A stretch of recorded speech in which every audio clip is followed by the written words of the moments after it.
KDM tak bereaksi saat disiram air. Pelaku ternyata bawa jimat. Momen mengejutkan terjadi saat Gubernur Jawa Barat Deddy Mulyadi melakukan kunjungan kerja ke Kabupaten Bekasi.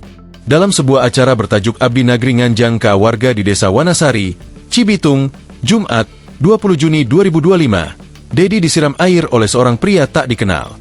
Aksi tak terduga itu sempat rekam kamera dan viral di media sosial. Kejadian bermula saat Deddy berjalan menuju panggung dengan pengawalan ajudan dan dikerumuni warga yang antusias menyambutnya. Dalam suasana padat itu, tiba-tiba dari sisi kanan kerumunan, muncul tangan bersweater gelap yang menyiramkan air ke arah Deddy sebanyak 3 kali. Bahkan, setelah airnya habis, botol tersebut dilemparkan ke arah yang sama. Petugas yang berjaga, terdiri dari Satpol PP, TNI, dan Polri, langsung bergerak cepat mengamankan pelaku. Ia terlihat mengenakan kaos putih bertuliskan, "Klasik," dan datang bersama anak serta istrinya. Pelaku mengaku berasal dari Narogong dan bekerja sebagai tukang bangunan.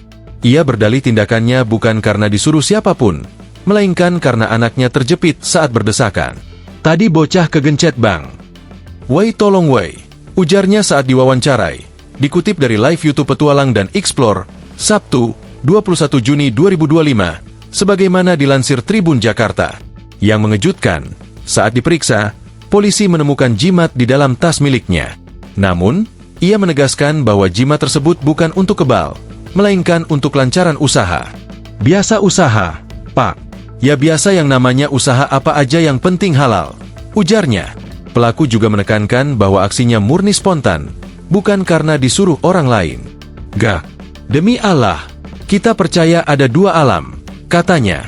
Menariknya, Deddy Mulyadi tak menyinggung insiden penyiraman dalam sambutannya di atas panggung.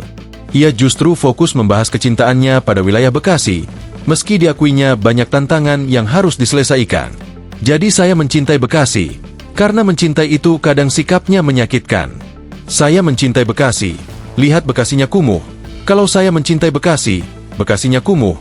Bekasinya banjir berarti saya harus menyelesaikan kekumuhan dan banjir," kata Deddy. Ia pun menegaskan bahwa cinta yang tulus terhadap daerah harus diwujudkan dalam tindakan nyata. Deddy bahkan sempat menyindir bahwa dirinya tak akan repot-repot datang dari Bandung jika tak ada rasa cinta untuk Bekasi. Download Tribun X sekarang, menghadirkan lokal menjadi Indonesia.